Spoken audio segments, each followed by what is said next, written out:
Hi, Nicole. Thanks so much. Welcome to The Beat. I'm Ari Melber. We're following a lot tonight. This is a newsworthy week, from that big testimony last night to what's happening in Minnesota. We have James Carville here. But first, Americans are standing up to the Trump agenda and the ICE tactics caught on tape. In Minnesota, workers and businesses striking across the state, all to protest these ICE operations, which have ramped up.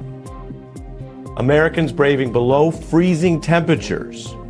Okay, and you can see what we're having out there, exercising First Amendment rights, standing up. And I just want to be clear as you watch this, it's negative 10 degrees right now in Minneapolis.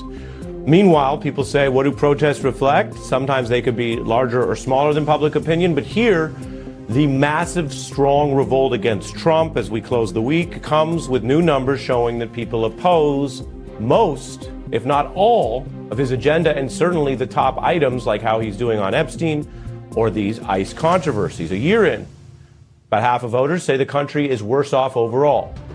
When you say, okay, what about Trump's base? Are they saying everything's great? Actually, no. Many people who voted for Trump don't think we're better off, which is why only a third go that far. This is brand new New York Times polling that has Trump underwater by 16 points. And these issues show even more concern. This is when you look under the hood, it's actually even worse for the Trump administration and any Republicans heading into these midterms on Trump policies. On the economy, 60% disapproval. Trump is down bad. And this comes after the return from Davos, where he didn't get what he wanted. He backed down and did the very usual thing that foreign leaders and domestic audiences are accustomed to. Whether tariffs work or not, whether prices are down or not, Trump will, when he backs down, make a lot of bluster about claiming the opposite. But we deal in facts. However outlandish the plan was to use military force to seize Greenland, which he mistakenly called Iceland in Davos, he's not doing it. That's the back down. Then the bluster is trying to get headlines in right-wing media or elsewhere about how maybe he's still on his way to a hoped-for deal. But this is a reversal. And it's not only about the Greenland threats, whether we'd ever use force over there, but also what went along with that this week and rattled the markets. Trump's claims that he would have a long-term tariff war. If that sounds familiar, he's of course put out many such tariff threats and real tariffs around the world. This was about going after Europe. And it's brought back the talk of TACO, that Trump always chickens out, TACO. And this is rattling him as he shows in a format that some of his own former aides say is concerning, that whatever you think of Trump, that there is a decline. That's what Ty Cobb told us this week, as overnight he was posting dozens of messages that can only be described as unhinged, also threatening the New York Times for reporting on their polling that reflects the whole public turning on him. So met with bad news, he of course attacks the news, but you can't attack the hundreds of millions of Americans that are potentially reflected in that poll or out on the streets, revolting against many aspects of Trump in what has been obviously a bizarre week. Donald Trump threatened sweeping new tariffs on some NATO allies unless Washington is allowed to buy Greenland. Saying he no longer feels an obligation to think, quote, purely of peace. Now, Donald Trump says he's cancelling his planned tariffs for European nations. Yeah, every one of them is a friend of mine. Couple I like.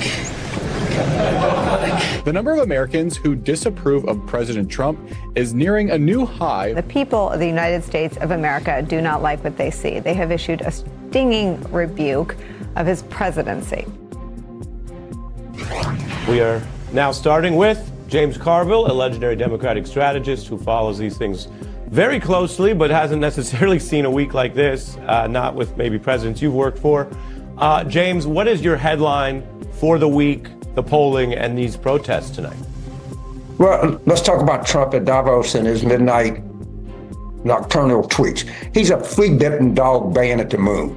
Okay, I apologize, kennel clubs and dog lovers. I didn't mean to drag the reputation of flea-bitten dogs through the mud, but it's the best metaphor I can come up with. He's just howling and howling and howling, and you can't reason with him. Oh, that's 238,855 miles away. It can't hurt you. It's orbiting the Earth, and Earth orbits the sun. You're talking to a flea-bitten dog. I'm serious. It makes no sense, and it's going to continue to make no sense. And You can't figure it out, Ari.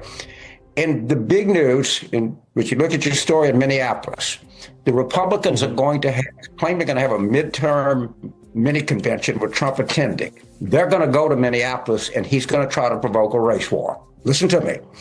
This summer, the Republicans are going to go to Minneapolis. He's going to try to provoke a race war, and he's going to try to call out the 75th Ranger Regiment and declare. And that's what you. That's what. As soon as I saw that, and I saw the story today, he's going to go to Minneapolis to try to provoke these people in all over, and it's going to be summertime, and the weather's going to be good, and he's trying to create a race war. I don't think he will succeed because I don't think people will take the bait, but they better be warned. And I'm serious. I'm really serious when I put these two events together. I think they will. Yeah, I mean, and people have to take these warnings seriously. There were warnings about enemies lists and autocratic slide or worse during the 24 campaign. And some observers, some people, I'm not talking right wing, some experts, media types said, oh, well, that's really rhetoric. And, oh, they're just saying these words. Everyone now is seeing it. And that's why when you look at about 60% of Americans opposing the ICE tactics, that's striking. You're saying something that overlaps with what we've heard from some former Trump aides, that he wants larger problems so that he can have them as an emergency trigger. I want to read from the Wall Street Journal, which was closely watching and at times criticizing this wild week that Trump had. The consequences are real. It's not just, quote, distraction. Europe, soldiers, markets. They write, Trump backed down from the demands to own Greenland. And he did so after the markets and European allies and the Congress raised objections. The, quote, authoritarian Trump narrative was wrong. Again, they argue. The reality is that despite his over-the-top rhetoric, he can't get away with whatever he likes. I'm curious, James, if you think that the Journal is referring to the problem. They certainly didn't like the market uncertainty, but they have it exactly backwards. It shouldn't take an entire coordinated world event to stop what were autocratic threats, starting a war without Congress. Recently, President Trump has been in the news for a Supreme Court decision that has taken many people by surprise and caused a lot of confusion around what actually happened. Many headlines claim that the court had finally put Trump in his place or limited his actions in some meaningful way, and that the justices were standing together to protect democracy. But the truth is very different. In fact, the Supreme Court handed Trump and every future president one of the most powerful shields against criminal prosecution that the United States has ever seen. And they did it in a 6-3 decision that has legal experts, civil rights groups, and many ordinary Americans completely shocked. This ruling has implications not just for Trump, but for the presidency itself, for the rule of law, and for how Americans understand accountability in government. The case at the center of this decision was Trump versus the United States, and it concerned whether Trump could be prosecuted for actions related to January 6th and his attempts to overturn the results of the 2020 election. The stakes were high because a conviction before an election could have impacted his political standing. But the Supreme Court's decision made it extremely unlikely that any trial or verdict would happen in time. The court's ruling was clear in its logic, even if the public misunderstood it. The majority said that presidents enjoy absolute immunity for core constitutional powers, presumptive immunity for other official acts, and that only unofficial or private acts can be prosecuted. This means that if a president is acting within the official capacity of the office, many actions that might otherwise be illegal cannot result in criminal charges. The court did not attempt to define every action, but instead sent the case back to lower courts to determine which of Trump's actions were official and which were not. This effectively kills any realistic chance that Trump could face a criminal trial before the next election, and it also sets a precedent that makes it extremely difficult to prosecute any president for actions taken while in office. Many people wanted the Supreme Court to stand united to send a message that no one is above the law, including the president. The fantasy version that was portrayed in some media outlets imagined all 9 justices joining together across ideological lines to affirm that presidents could be held accountable immediately. That did not happen. The court was deeply divided along ideological lines. The conservative justices handed Trump exactly what he wanted, creating new constitutional law, according to some scholars, out of interpretations that have little grounding in the text of the Constitution or the historical record. Meanwhile, the liberal justices wrote dissenting opinions that read less like legal reasoning and more like warnings about the dangers of eroding democratic norms. Justice Sonia Sotomayor wrote that this ruling essentially creates a law-free zone for presidential acts and that a president could commit crimes using the official powers of the office without facing criminal consequences. She emphasized that the principle that no one is above the law has been undermined by this decision and that it allows a category of presidential conduct where legal accountability does not apply. The ACLU echoed this concern, stating that the ruling puts presidents substantially above the law and frees them to use the powers of the executive branch, including the Department of Justice, military authority, and foreign policy tools in ways that could be criminal or unethical without consequence. This ruling also has practical effects on other ongoing cases. Some legal experts noted that the Georgia case involving Trump faces similar challenges because the factual allegations are very similar to those in the federal case. The immunity framework established by the Supreme Court now applies and complicates efforts to hold Trump accountable through the courts. Judges may still conduct evidentiary hearings before elections and hear witnesses, but these proceedings are unlikely to produce a verdict or result in a criminal conviction before the election. This means that even with substantial evidence, public knowledge may not lead to legal consequences in time for voters to respond politically. The impact of the ruling goes beyond Trump personally. It sets a precedent for how future presidents might act with near impunity while in office.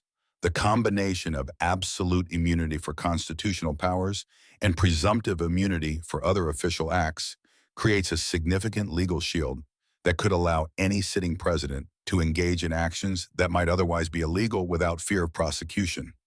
This includes the ability to influence investigations, the use of executive agencies, and even military and foreign policy decisions as part of official duties.